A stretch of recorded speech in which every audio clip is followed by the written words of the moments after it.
Hey everybody, meteorologist Ed Russo here, of course, with Chief Meteorologist Tom Russell. This is a big deal here. It is. I lived in Central Florida, so I know what kind of big deal it is. You've been hearing about Hurricane Milton, so we're back at a Category 4, but almost a 5 at this point. Look at that eye. Yeah, it's going through these things called eye wall replacement cycles. So a really powerful hurricane. Yeah, it's very hard to sustain a very powerful hurricane. So these hurricanes go through eye wall replacement cycles where the eye kind of disorganizes a little bit, only to get reorganized and re-intensify. So last night you could see it collapse on itself, and then it's back again today. Yeah, so. I mean, it dropped back into a Category 3, did it? Barely. Last night, barely, but now it's back up to close to Category 5. So that is a very, very well-defined eye. So you can see how circular it is. You know, it's like, I mean, it's just like perfectly drawn there. We look at what we call the stadium effect. So if you picture a stadium, how it, kind of goes out a little bit, that's a perfect depiction of that right there. Yeah, and not too far from the center, but right around it is where we have the hurricane force winds, which sometimes in very strong hurricanes only extend out 30 miles or so. And that's the next thing to talk about, how tight and compact this is. So the stronger the storm, they tend to be tighter and compact. So we think it's going to weaken as it heads towards Tampa. That's going to allow that wind field to expand a little bit. So tell us about this. Is model potentials? Yeah, so these are basically a spaghetti plot.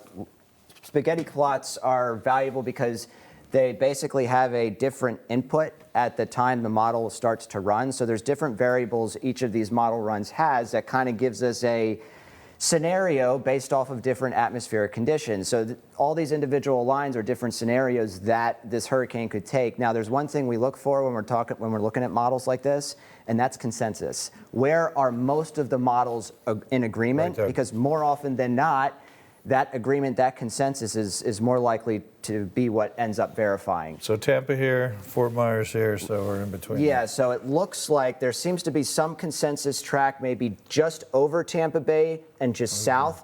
So that would be Sarasota? Yeah, which would actually be good news for Tampa, because if the track goes north of Tampa Bay, you're talking about real strong onshore winds that basically just shove water from the Gulf right into Tampa Bay.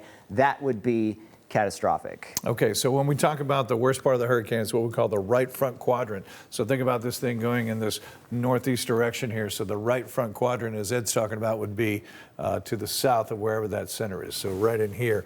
But all of it's going to get pretty much affected. Let's show folks how we go from here. Yeah, so this is, again, as these spaghetti plots go out in time, the models usually diverge, which is normal. Pretty good agreement there. There is pretty good agreement that between Fort Myers and Tampa is where we're going to most likely see this thing make landfall. So this is the European model. Yeah, this is the European model. This is one model showing one scenario. So this isn't what's going to happen. We're still uncertain about how this is going to evolve, but this is just a scenario. You see the eye right here where you have the convergence of the wind. So this is tomorrow night at 6 o'clock. Yep. So by the afternoon tomorrow, folks in Florida will already be feeling those outer rain bands. Yeah. And there's your landfall. Right. Just past midnight tomorrow night into Thursday. Now let's say this track is verified. Okay. This is what happens. So this would actually be okay news for Tampa Bay, because it doesn't take the eye south of Tampa Bay, which would save it completely, but it would temper the surge somewhat into the bay if it did take. The worst being there, you mean? That's where most of the surge would be. If the eye were up here,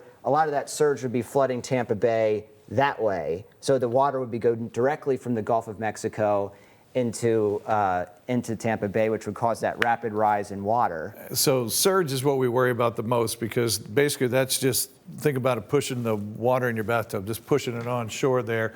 So then all those places inland, you think, oh, it never floods here. That water can get pushed up because you're talking about storm surge 10, 12, maybe 15 feet high. You know, and the thing is, and people, the number one thing I hear when people wish they had evacuated was they were so surprised by how fast the water came up. I mean, surge is not, the water doesn't come up because of the rain. It comes up because the water's being physically piled against the coastline by the wind. So in this purple area, especially Tampa, Sarasota, 10 to 15 feet of inundation, of water rise. And think about that. I mean, there's parts of Florida a couple miles inland that are 30 feet above the ground.